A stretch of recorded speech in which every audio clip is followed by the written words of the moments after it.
Many of you will know Philip. So Philip led the absolutely fabulous piece of work, Bath Out 1 and then Bath Out 2. He's now got another huge research grant, and you're now doing equipping. So I know Philip's here. So Philip. Right, thank you, Rachel, for that. Hi, everyone. Thanks for letting me come and speak to you today. I'm not going to speak for very long, just a few minutes, to tell you about the new research grant that we've got, which is called Equip In. And Equip In stands for Enhancing Quality of Life Through Innovative Social Care Pathways for Independent Bathing. And we're a collaboration between 3 universities, York, Northumbria and Newcastle, and with Rachel at Foundations. And we're funded by the National Institute for Health and Care Research, which is the Department of Health and Social Care. So it's government funded. It's been deemed to be important work. And what I'm here today is to tell you just a little bit about it and to ask for potential interest in being involved. And we're mainly looking for involvement at the local authority level at this point. So if you are someone that can influence your local authority to get involved, then listen carefully, because this is your opportunity to get your authority involved in some research. So our Equipping programme is concerned with the whole pathway from when the person with difficulty bathing is referred to a local authority to when their case is closed. So we're interested in triage and assessment. We're interested in provision of equipment and minor adaptations, as well as major adaptations, referrals to housing, DFG assessment. We're interested in people who self-fund, as well as people who get kit provided from services. And we're also interested in what happens with review before the case is closed. We want to look at this end-to-end process. And our research question is, how can we maximise the effectiveness of the pathway for assessment and provision of assistive technologies for older adults with difficulties bathing in adult social care services? And some of the background to our work is, we know there's good epidemiological evidence, and you will all know as well, that when older adults start to have difficulty with bathing, difficulty with other daily living activities in the home can often follow. So bathing stands as this early warning point. And we know that what we're calling assistive technologies, but we mean equipment and adaptations. We know that these things can help older adults to manage their bathing independently. But bathing is sometimes considered to be a low priority, which is a kind of contradiction. On the one hand, it's this really important time point, but on the other hand, it's thought of as a low priority. And we know that there are differences across services in how the technologies are provided and in the time that people wait for them. And we think that older adults might lose some of their independence while they're waiting, and they might use more health and social care services while they're waiting. And Rachel's already plugged Bath Out there. Hopefully some of you have heard about it before, but in Bath Out 2, we did a randomised control trial of major adaptations. We showed that adaptations were both effective on a range of outcomes, including physical function, mental well-being, quality of life, independence in daily living activities, reducing falling and fear of falling. And we also showed that they were cost effective. They led to an improvement in quality of life, which was traded off against less use of health and social care resources. And we also saw that people who got their adaptations more quickly had better outcomes than those who waited. So this work follows on, and we're going to combine it with the work we did in Bath Out 2. And Bath Out 2 has had a bit of impact. It did feed into the request that went from the government department in the spending review for the request for the future funding of the Disabled Facilities Grant. So it does show that research can be impactful and can make a difference. But we need local authorities to be involved in order for it to do that. So in equipping, we've got 5 work packages, which are essentially mini projects, which all come, well, not mini, some of them, which combine to be an overall programme of research. Work package 1, we've got lived and practice experience insight panels. So we work with a group of public members and a group of practice members to co-design the rest of the programme. And I've actually just come from a workshop this morning where they've all been working together on work package 2. In work package 2, we want to map that end-to-end pathway that I showed you on the second slide. We want to look at some ways in which people move through the process in a common way and some ways in which people move through in innovative ways. So if you are a local authority with either a common or an innovative process, we would like you to take part in the mapping survey. And I'll say a bit more about that on the slide in a moment.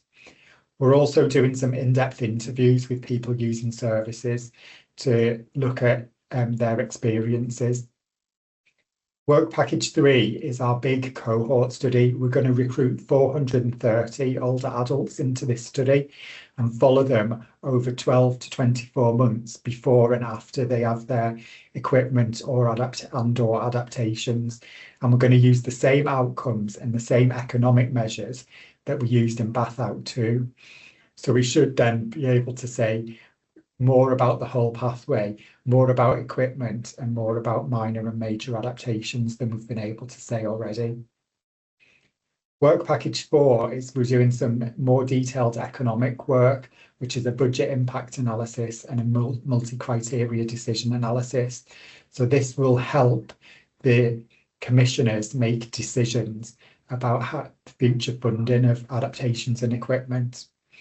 And then finally, the final work package, we're bringing it all together to design some resources and recommendations to support the implementation of smoother assistive technology pathways. I'm going to tell you a little bit more about the 2 work packages that I'm asking for your involvement in. So work package 2 is mapping the social care pathway and the qualitative interview study. And I'm asking for help with the mapping survey. So as I say, we want to map common and innovative ways in which people move through the system in local authorities. And we're doing a 7-stage mapping survey. It's 7 stages for us, but it's not 7 stages for the authority taking part. In order to take part, you would complete one survey per the local authority, and this should take about 30 to 45 minutes to complete. After the survey, we're going to do 4 mapping workshops, and we're looking for participants from up to 8 local authorities to take part in those workshops. This is where we bring the results of the mapping survey to stakeholders from practice in order to produce an online map. And this is going to be an interactive map showing the traditional and innovative ways in which people move through services. And this map will be hosted freely online. And in addition to this work, we're doing some interviews, as I say, to look at the facilitators and barriers. And then work package 3A is where we're evaluating the impact of the technologies on independence and cost effectiveness. And we're doing this with a prospective cohort study. And this is looking at the same outcomes as Bath Out. So health status, functional ability, quality of life, falls, independence in daily living activities, and the use of health and social care resources. And in the cohort study, we're looking for 8 local authorities that are willing to be our sites. And the sites is where we'll recruit the participants from. So there's not much that's involved from the local authority perspective. It is flagging people who are potentially eligible to take part in the study. And the inclusion criteria is that they're aged 55 and over, and the referral indicates the need for equipment or an adaptation for bathing. We then at the university will do everything else. We'll recruit them into the study. We'll collect the measures at baseline, and at 4, 8, 12, and 12 months for everybody. And some people will also be in the study for 18 to 24 months as well. We'll use the same measures that we used in Bath Out, which was the short form 36, the EQ5D5L, the Ascot measure, the Bartell, and the shortfalls efficacy scale. And we're going to have a statistical analysis and a health economic analysis plan. So all of this is going to be done by the statisticians and the health economists. We should have some really, really strong results again, as we did with Bath Out 2. So if you think that your local authority might be willing to be one of our 8 sites, and we do already have some that are interested in taking part, then we'd like to hear from you. So we need for work package 2, local authorities that might be willing to complete the mapping survey. And if you think that could be you, I'll tell you how to get in touch in a moment. We also need individuals from local authorities who might be willing to be participants in those workshops. Now, there's up to 4 workshops and people can take part in 1 or all 4. It's up to them. And for our interviews, we also need some local authorities that are willing to hand out interview flyers. These are just information to give to people who've had equipment or adaptations for bathing, to ask them to get in touch with us if they're willing to take part in one of our interviews. And we've got a process that we can go through with you for that. And then for work package 3, like I say, we're looking for up to 8 local authorities to be sites in the effectiveness and the cost effectiveness evaluation. And those local authority sites will get a sort of free evaluation of their in-house service, because we'll be doing that as part of our evaluation. So that's been a whistle stop through it. The ways to get in touch is you can email us generically at sbs-equip-in@york.ac.uk. That's the generic email address for Equip-in. But my name's Phillip Whitehead and I'm based at the University of York, so you can email me directly if you prefer to.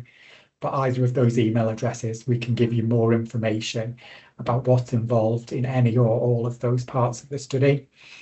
And we do have a QR code for you to scan, which will take you to the links to give you more information about the programme as a whole. So that's the end of my presentation, but I'm happy to answer any questions that anyone has now, or do those via email. That's great. What would we do, Philip, now without QR codes? I don't know. Just to say, I can't encourage people enough to get involved with the project as it moves forward. The impact that Bath Out 2 has had, certainly for us at Foundations, has been huge. There's not been many areas of kind of government policy where government has found additional funding. Now, I'm not saying it was all down to Bath Out 2, but certainly the evidence base that we were able to present to the civil servants and to the ministers from Phillip's Bath Out 2, I think, was probably one of those factors that kind of contributed to that recognition around the difference that adaptations make. So it's really important that if you can get involved, that you contact Phillip to get involved. There's a couple of hands that have gone up. Joe, lovely to see you, Joe. You've got a question. Hi, yeah, just a really quick question. Just wondering if you could put the QA code back up. I was just about to slap it and it went. It sounds really, really exciting. Really interested to hear more about it, Philip. Could we pop the QR code back up though, so I could? Are you? Oh, if it's. Oh, you're on mute, Philip. Sorry. Oh no, can you not hear me? I can do, what I can do, Joe, is I can. He's putting it back up now. Oh, amazing. Thank you. Oh, sorry, you're gonna have to go through your whole. There you go. There we are. Got it. Thank you very much. Not a problem, Joe. Has anybody else got any other questions for Philip? Kirsty's got a question for you, Philip. Hiya, Kirsty. Hi, I always do, don't I? First question is, because I'm not in England, is to ask, is this an English-based study? Philip, would you be interested in Glasgow as a participant? And sorry, my camera's not on. And the second question would be, Rachel, I'm thinking about the work that Jill's doing at the moment with Stirling University. And for Scottish Government, so that we put together the proposal for in trying to outline the literature research and impact of equipment and adaptations for OT. So I wondered if Philip would be a good link for Jill. Yeah, definitely. Yeah. I'm very happy to link with Jill. Kirsty, thank you. Unfortunately, we are in English only because of the way that we're funded. It is England only. Unfortunately. Darn it, never mind. Maybe we can get maybe in the future we can get something for Scotland. Thanks. Yes. And again, Philip, I've known you for many years, and it's a bit like the world of OT, particularly in this space, is small, isn't it? And it's a bit like with Brian, having seen his work kind of grow and evolve. It's just absolutely brilliant having seen kind of like your research journey and what you've done for occupational therapy in this space. So just a huge thank you for the hard work that you do around research in this area. So thank you. Thank you, Rachel. And thank you for the opportunity to tell you all about it today. Look forward to hearing from you.